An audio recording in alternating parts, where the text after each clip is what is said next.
My name is Emily Clark. I'm 34 years old, and I'm a seasoned financial analyst based in New York.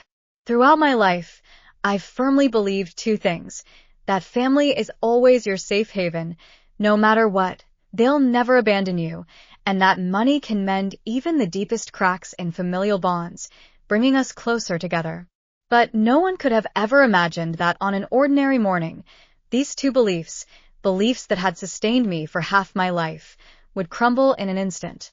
$25,000, the entire savings I'd painstakingly hoarded, enduring countless late nights at work, had been wiped out in the cruelest of ways, reduced to zero in the blink of an eye. I'd spent a whole month meticulously planning this family vacation to Miami. From selecting direct flights and comparing ocean view rooms at hotels on South Beach, to fine-tuning every single day's itinerary, from morning beach walks and afternoon whale-watching excursions to evening seafood dinners, I'd scrutinized every detail over and over again. I even meticulously polished the itinerary, marking down my parents' dietary restrictions and my older brother's and his wife's preferences with painstaking detail. Naively, I'd thought that this carefully planned trip could mend our growing emotional distance, replacing those silent dinners and perfunctory phone calls with sunshine and laughter. Countless times, I'd imagined us strolling side by side on the beach, sharing funny stories under the starry sky. Those warm memories, faded with time, could once again blossom anew in Miami's sea breeze. But as I dragged my suitcase into New York's Kennedy International Airport, my steps light and buoyant, my fingertips tingling slightly with excitement, my phone suddenly vibrated. It was a message from my mother, Evelyn, a single, brief line that felt like an ice cube slamming straight into my heart. "We've voted. You're staying." My mind went utterly blank in an instant. My hands began trembling uncontrollably, and my stomach churned violently, churning like a storm-tossed sea. I stumbled toward the glass at the boarding gate and immediately spotted them: my father, Richard, my mother, Evelyn, my older brother, Thomas, and my sister-in-law, Sophia, walking happily toward the first-class boarding entrance, all smiling. Those first-class tickets were the ones I'd gritted my teeth to upgrade for. The vacation gear they were wearing? That was stuff I'd helped pick out well in advance. Yet not a single one of them turned around, even just a fleeting glance in my direction. The boarding pass in my hand was crumpled and distorted from my tight grip. The three words, Miami, printed on it now blazed with an acutely painful irony. Amid the vast sea of people, I felt like a deserted island, utterly excluded from the very trip I'd poured my heart and soul into planning. They hadn't simply overlooked me by accident. They deliberately cut me out of this journey that had been so deeply infused with my own efforts. I could hear the steady thud of my own heartbeat clearly, and waves of anger and bitterness surged over me, threatening to overwhelm me completely. I wanted to rush over and confront them, to burst into tears, to chase after their retreating figures and shout out all my resentment. But I didn't. My nails dug deeply into the palm of my hand, and the pain instantly brought me back to my senses. Slowly, I pulled out my phone and opened the bank app. The balance displayed on the screen reminded me of the price I'd paid for this betrayal. A thought began to fester wildly in the depths of my heart. They were going to pay dearly for that text message, for this betrayal. A week later, their seemingly stable lives started falling apart, and my retaliation was just getting underway. Before we move on, leave a comment and let me know what time it is where you're watching this story and which city you're in. I'm genuinely curious about how far this story has already spread. 6 weeks before the chaos unfolded, my desk had been piled high with thick stacks of financial reports. As a seasoned financial analyst, I was used to dealing with numbers, able to keep every single expense meticulously under control. Yet planning this family trip to Miami felt like an impossible task, a struggle akin to trying to steer a runaway storm. I booked 5 round-trip airline tickets and reserved 2 ocean view suites at the Ritz-Carlton on South Beach, covering all expenses, $25,000, that just got siphoned straight from my savings. Staying up late became an everyday occurrence. The glow of my laptop illuminated my face as I double and triple-checked flight schedules, hotel check-in policies, and restaurant reservation details. I called the airline twice to confirm my seats, negotiated group discounts with the hotel, and even pre-booked a private shuttle service from the airport to the hotel. My mother, Evelyn, called me almost every day, her voice brimming with anticipation for our vacation, but inevitably, our conversation would drift unconsciously toward my older brother, Thomas. Her tone was filled with pride as she went on and on about his remarkable achievements as a real estate agent. Thomas just closed another big deal recently. He's so busy, he can't keep his feet on the ground, she'd always say, then abruptly shift gears and start making all sorts of extra requests. A $3,000 private tour guide through the Everglades National Park, plus a $2,000 VIP seat for the Miami Beach Light Show. Time after time, I'd send the money over, my throat tightening with each transfer. Every single one felt like a betrayal of my own financial principles, almost like a silent compromise. Thomas has always been great at painting rosy scenarios, making empty promises he never keeps. For example, 2 years ago, he borrowed $10,000 from me to buy a used SUV. To this day, I can still picture him leaning against my kitchen counter, flashing that signature, irresistibly persuasive smile, a smile typical of real estate agents, and saying, "Emily, don't worry, I'll definitely pay you back next month." But what happened? 2 years have passed, and there's still no sign of that money in my account. He's borrowed small sums from me before, too. $500 for a phone repair, $200 for a work suit, each time wearing that same genuinely sincere smile, yet he's never once brought up repaying the loans himself. I've never pressed him about it. I've just quietly held on to the hope that this trip would mend the rift between us and finally make our home feel like a real home. Meanwhile, Father Richard remained conspicuously detached. When Evelyn suggested booking a $1,500 hotel spa package, he merely nodded vaguely, never uttering a single word of objection throughout the entire process. Reluctantly, I added that expense to the bill as well. Watching our savings dwindle bit by bit, I could only console myself with the thought, it's worth it. One evening, my sister-in-law Sophia sent me a message. First-class experiences are so much better. They'll make this trip even more unforgettable. Don't you think we deserve the very best? Staring at my laptop screen, I saw the balance in my savings account flashing red. My rational side told me I should say no, but images of our family happily vacationing in Miami kept popping into my mind. In the end, I gave in and typed OK. The airfare upgrade ate up another $2,000. The next morning, Evelyn called, her voice brimming with exaggerated pride as she boasted about Thomas's recent sales bonus and how his exceptional eloquence had won the trust of major clients. He's always been so charming. Wherever he goes, he's a hit, she said. I suppressed the growing resentment in my heart and recalled how, as a child, she'd willingly foot the bill for Thomas's expensive extracurricular tutoring classes, while I'd had to work odd jobs just to scrape together the money for a single study guide. That afternoon, Richard sent a rare message. "Thanks for handling all this." His words were light and casual, devoid of any warmth, especially in contrast to the email Evelyn later sent, requesting that the private dining room at the hotel be reserved, on the grounds that Thomas's family needs a quiet space to relax. I took a deep breath and transferred $500, my fingers trembling slightly as I clicked send. At work, I mentioned the trip to my colleague Olivia, who raised an eyebrow and said with obvious surprise, "You're paying for everyone?" I nodded, forcing myself to sound nonchalant and brushing off the concern in her eyes. But her words lingered like a thorn, sticking firmly in my heart and refusing to go away. One evening, Sophia called, her voice sweetly sugary yet unmistakably firm, and suggested renting a luxury limousine for the whole team. "It'll only cost a few $100s more, but it'll make our trip so much smoother," she said. I bit my lip and reluctantly agreed, even though my financial plan had already been on the verge of collapse. To cover these extra expenses, I started cutting back on my daily spending. No more freshly brewed coffee in the morning. I canceled my gym membership that I'd held onto for years, and I slashed every possible expense, all just to make this trip go smoothly. Then Evelyn sent another email, asking for $700 to access the airport's VIP lounge, insisting, We've earned a good rest before boarding. We've worked hard enough for this vacation. Once again, I said yes, though deep down, my heart felt as if a massive boulder had been dropped right on top of it, weighing me down immeasurably. I kept busy planning ahead, booking an exclusive dinner show by the sea, reserving a private cabana by the pool, and even arranging a private tour of Miami's art district. Every single one of their demands felt like a test of my familial bonds, yet time after time, I chose to give in.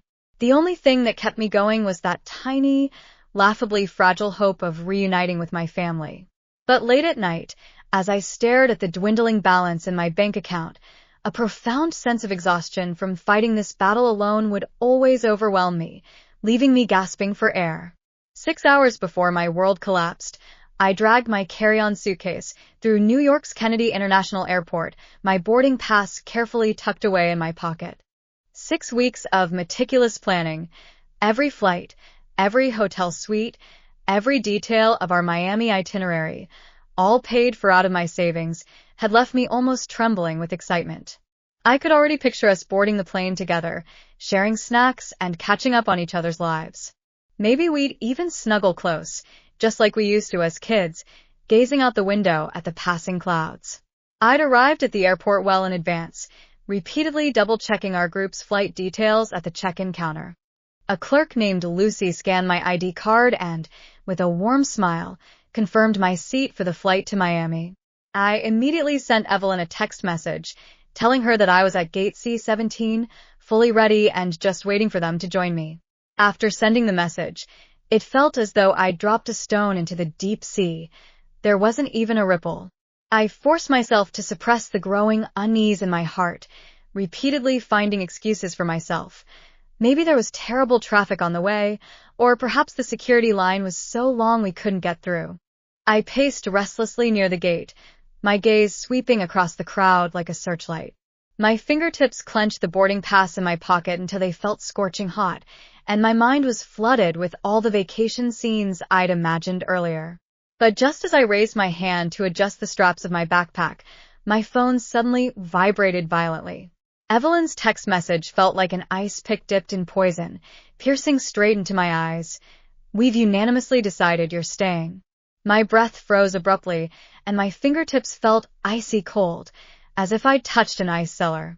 The words on the screen seemed like red-hot irons, each one scorching my eyeballs until they ached. I couldn't believe my eyes. I refreshed the page again and again, my fingers trembling so badly that I could hardly press the screen. I frantically tried to convince myself it was just a system glitch, or maybe the text message had been sent to the wrong person. Shaking, I tapped open the family group chat. My heart was pounding so wildly it felt like it might burst through my ribs, but the group chat interface was pristine and empty, save for that single text message hanging there all alone. There was no explanation, no apology, not even the slightest hint of hesitation. It was like a cold, sharp blade, instantly piercing through all my hopes and dreams. A vote to decide? They'd actually used this absurd vote to kick me out of the trip I'd poured my whole heart into planning. Almost instinctively, I dialed Evelyn's number, my voice trembling uncontrollably, choked with tears as I demanded, "Mom, what on earth does this mean? What do you mean, voting to let me stay?" There was a 2-second pause on the other end of the line, then came my mother's sharp, impatient scolding, her voice slicing into my ears like shards of broken glass. "What are you even yelling about? Aren't you meddling enough already? You want the itinerary to be your way, you pick the hotel, and you even interfere with what we wear. We've already discussed it. We can only truly enjoy our vacation if you're not hovering around, telling us what to do." I felt numb all over from her outrageous accusations, tears welling up in my eyes as I choked out an explanation. "I'm not trying to micromanage. I just want everyone to have a good time. And besides, I'm paying for all the expenses myself." "Expenses? Do you think spending a little money gives you the right to boss us around?" Evelyn's tone dripped with contempt. "Cut the crap. We're about to board the plane. Just go home by yourself." With that, she slammed the phone down with a loud click. The busy tone exploded in my ears, striking my heart again and again like a heavy hammer. I stumbled toward the glass window at the boarding gate, my legs so weak they felt as if they were filled with lead, almost collapsing to my knees. There they were. Evelyn held her chin high, Richard stood beside her with an indifferent expression, and Thomas, arm around Sophia, was laughing and chatting cheerfully as he handed the first-class ticket, paid for with my hard-earned money, to the staff. The silk scarf around Evelyn's neck was one I'd carefully chosen especially for her. The casual suit Thomas wore had been custom-made according to his exact measurements, and Sophia's designer bag had been personally sourced overseas by a friend on my behalf, all of it meticulously prepared by me, yet they didn't even spare me a single glance. Their laughter seemed utterly natural, as if it were their due. Before I could even recover from the shock, my phone buzzed again. It was a text from Thomas, every word dripping with sickening arrogance. You always make things exhausting and complicated, and you just love imposing your own ideas on others. This arrangement is actually the best. It's much easier for everyone. Complicated? Easy? I'm so furious my whole body is trembling, and tears of anger are streaming down my face. How many sleepless nights have I spent double-checking flight and hotel details? I've scrimped and saved, pouring every last penny into this, even canceling my gym membership and giving up my daily coffee just to make sure they could have the most comfortable vacation possible. And you call this complicated? Tossing me aside like trash, that's supposed to be easy for them? I stare fixedly at their backs as they walk toward the jet bridge. Each step feels like it's crushing my heart. Thomas even glanced back once, caught sight of my miserable state, and instead of showing a shred of remorse, he just rolled his eyes at me, wrapped his arm tighter around Sophia, and laughed even more joyfully. I dial Evelyn's number again, my fingers shaking so badly from anger and despair that I can barely hold the phone. How could you do this to me? I've poured my heart and soul into you. This is how you repay me? Evelyn's impatient scoff came through the phone. Poured your heart and soul? You're the one who insisted on doing all this in the first place. No one forced you. We just wanted to break free from your need to control everything and finally enjoy a real vacation. Don't be so ungrateful. Before she could finish speaking, the call was hung up again, mercilessly and without a word of explanation. In a frenzy, I dialed Thomas's number once more, my heart pounding so violently it felt like it might stop any second. All I wanted was even the tiniest bit of rational explanation. But when the call finally connected, what I heard instead was his even sharper, more cutting rebuke. Can't you ever have a little self-awareness? We'd already reached an agreement, yet you're still clinging on to me like some pathetic fool. The arrogance and disdain in his voice pierced every inch of my body like needles. Sobbing, I almost begged him, Thomas, we're siblings. Please tell me, what exactly did I do wrong? Yet he let out a scornful snort, his tone as cold as midwinter. The mistake you made is thinking too highly of yourself, believing that a little money could make everyone else revolve around you. Stop bothering me already, or you'll lose even the last shred of courtesy. With that, he hung up the phone decisively. I sent another message to Sophia, asking her why, but her reply never came. Through the glass, I glanced at Richard. He kept his head lowered, trailing behind the others like an outsider, completely oblivious to my breakdown, showing not a hint of hesitation or guilt. I could take it no longer. My legs gave way, and I slumped heavily onto the bench beside the boarding gate. The boarding pass in my hand was crumpled beyond recognition. The words on it had blurred and smudged from my tears, turning into an indistinct haze. The airport buzzed with activity all around me. Some people glanced at me curiously. Others hurried past without a second glance. The cacophony of voices seemed muffled, as if filtered through a thick layer of cotton, distant, unreal, and utterly detached. I sat there all alone, replaying their words over and over again. Every single word felt like a sharp blade, repeatedly slicing and crushing my heart until the pain was so intense that I could barely breathe. No matter how hard I tried to understand, I just couldn't wrap my head around how the family bond I devoted myself to with every ounce of my strength could have turned into such a blatant betrayal. How could the family members who'd once been the center of my world treat me with such irrationality and coldness? This wasn't the first time they'd abandoned me. When I was 12, they took Thomas to the amusement park and left me behind in the supermarket. Only after I cried and called them did they finally remember that I was their daughter.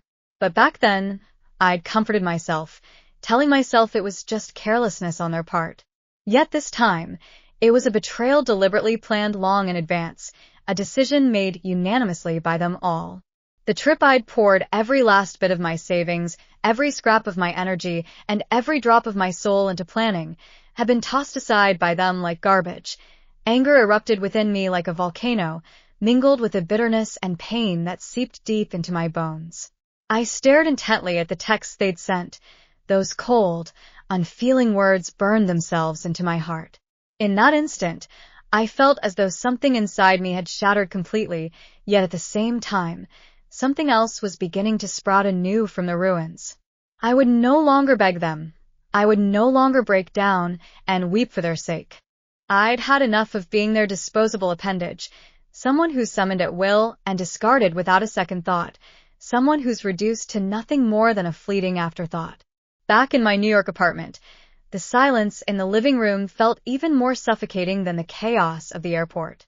I numbly opened my bank app. The betrayal from earlier that morning still lingered in my mind. When I flipped through the account statements, my heart sank utterly. From Miami came a string of new transaction records: $3,000 at a casino, $1,500 at an upscale seafood restaurant, and $1,000 at a luxury spa. The credit card I'd given Evelyn for emergencies is being squandered recklessly by them. I immediately called the bank, my voice tight with anger.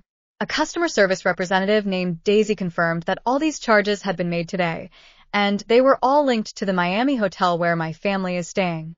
Staring at the amounts displayed on my phone screen, I felt a seething rage rising inside me, threatening to consume me whole.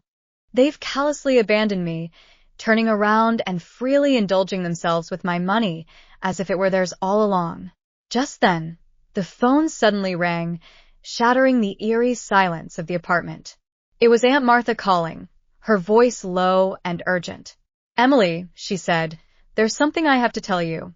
If I don't say it now, I'll never be able to live with myself."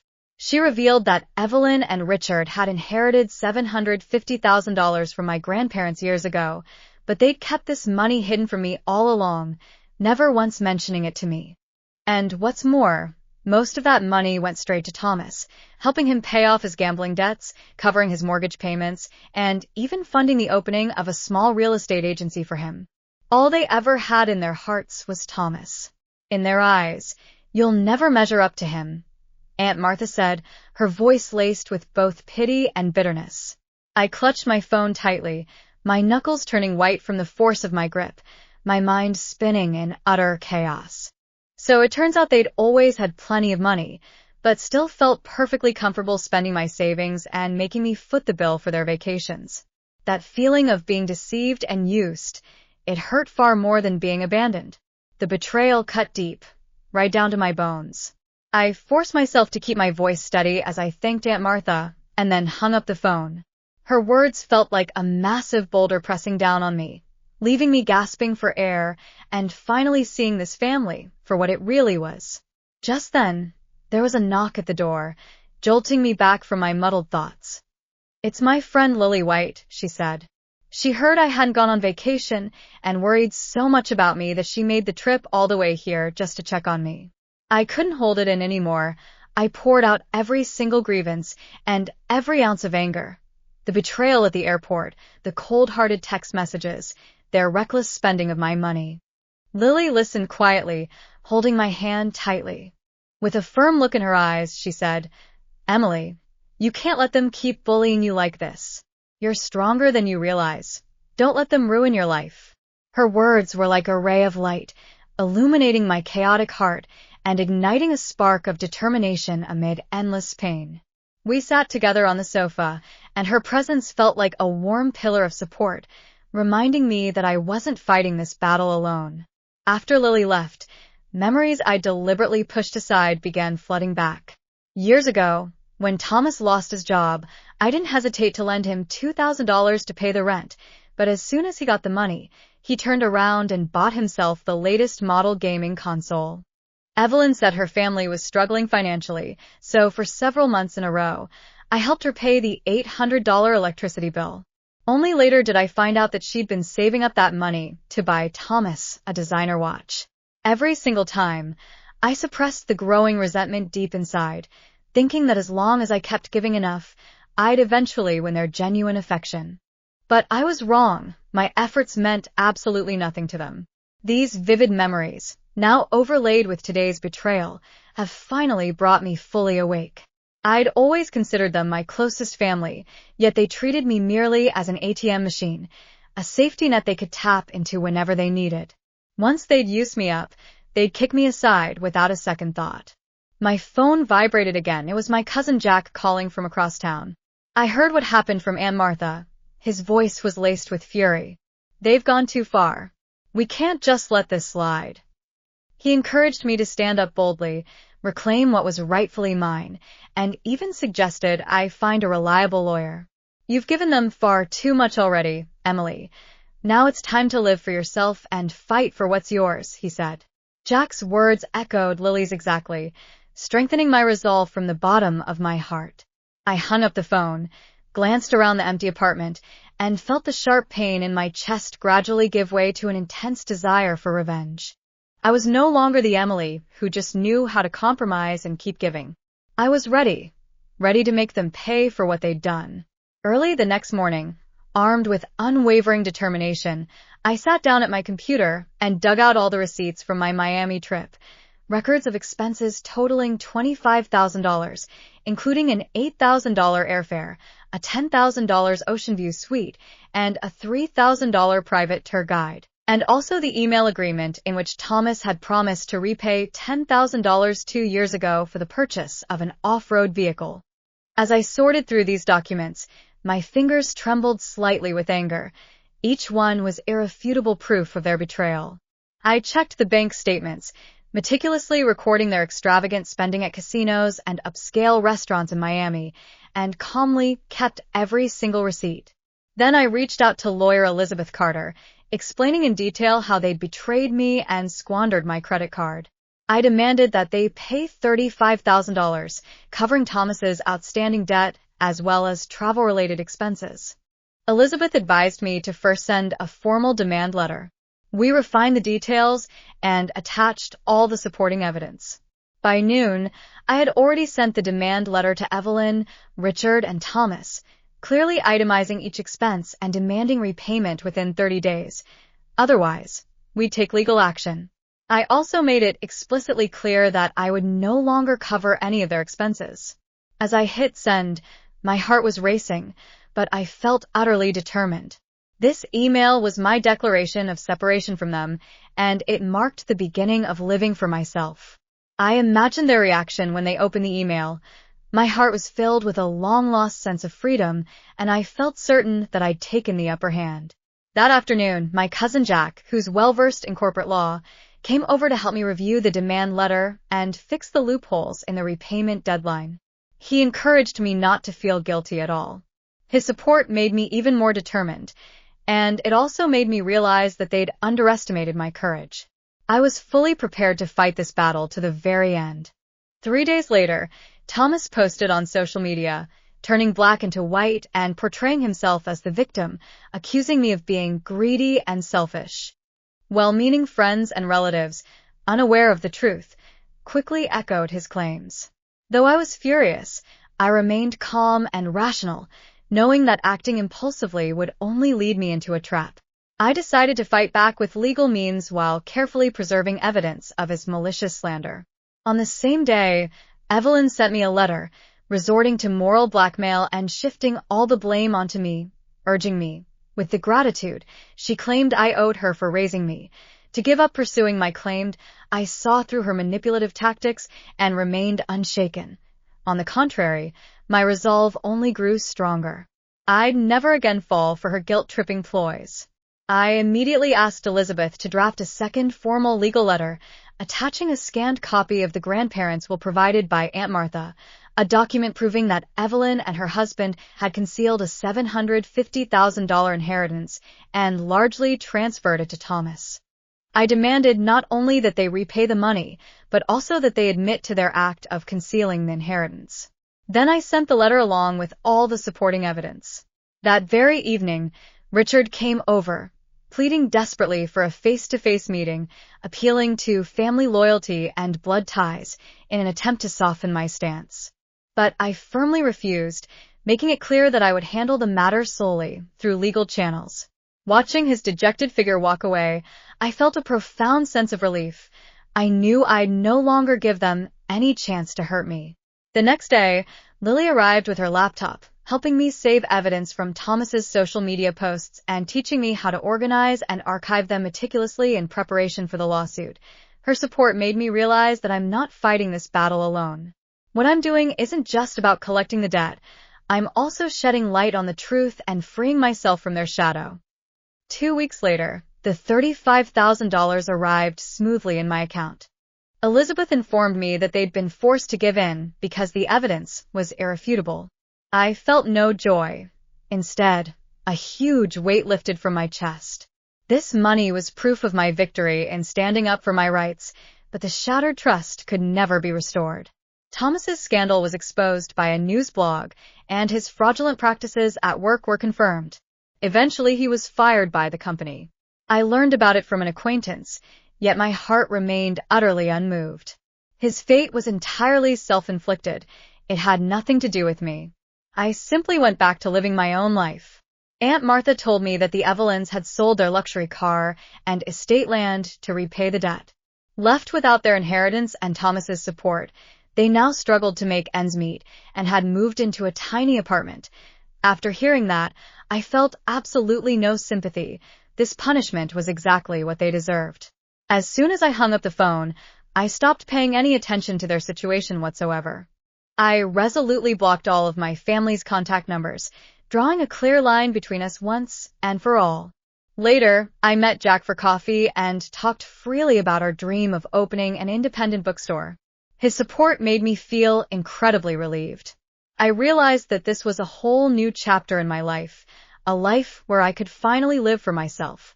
I used the $35,000 I'd saved as startup capital for my new life, consulted a financial advisor to create an investment plan, and steadily began building my wealth. The process of taking control of my finances was also a journey of reclaiming my independence and dignity. As I looked at the blueprint for my bookstore, I could clearly envision a future that was entirely my own, one brimming with hope.